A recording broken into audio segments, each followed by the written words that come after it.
The Supreme Court ruled 6-3 with all 6 conservatives in the majority that a public high school football coach had a constitutional right to pray on the field after his team's games.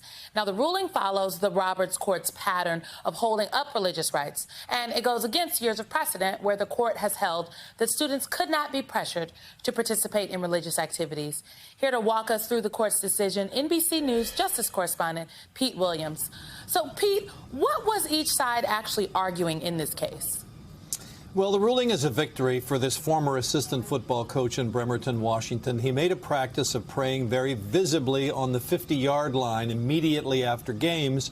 The school district said, no, you can't do that. You need to find a place to do it more privately because otherwise it appears that the school is endorsing your religious views.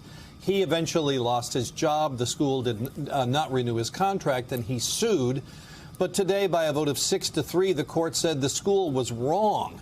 The court said even though the coach, Joseph Kennedy, was still in uniform, still had some team members on the field, he was acting in a private capacity, the court said, and therefore was protected in his prayers by both freedom of expression under the First Amendment and freedom of religion under the First Amendment. This decision was written by Justice Neil Gorsuch. He said the Constitution requires respect and tolerance for religious and non-religious views.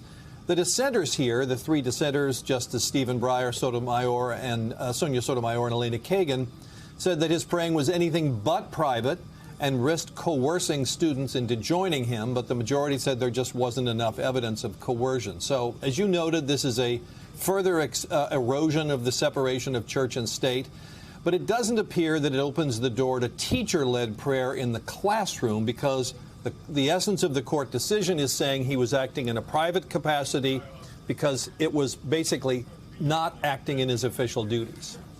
Pete, how does this ruling fit into how the court has ruled this term, the pattern that we've seen? The pattern has been very solicitous of religious rights. The court said just earlier in the term, for example, that pastors have a right to be in the lethal execution chamber to lay hands on people who are about to be put to death by lethal injection. It said that states that give tuition money to parents to send their children to even private schools cannot deny using that money even if the child is sent to a school that offers explicitly religious education. And that goes a step further than what the court said a couple of terms ago, where it said you can't deny giving that money to a school just because it has a religious affiliation. Now the court has taken the extra step and said it doesn't matter what they teach, even if they explicitly teach religious content and offer a religious take on normal subjects, the state still has to support them with taxpayer money. So what you've seen over the last several years with this conservative court is shifting from a position where in the past it said the government had to do certain things in order to be neutral on religion. Now it's viewing that sort of neutrality as, in fact, hostility to religion. So the court is much more solicitous of religious freedom claims. All right. NBC's Pete Williams, thank you very much. You bet.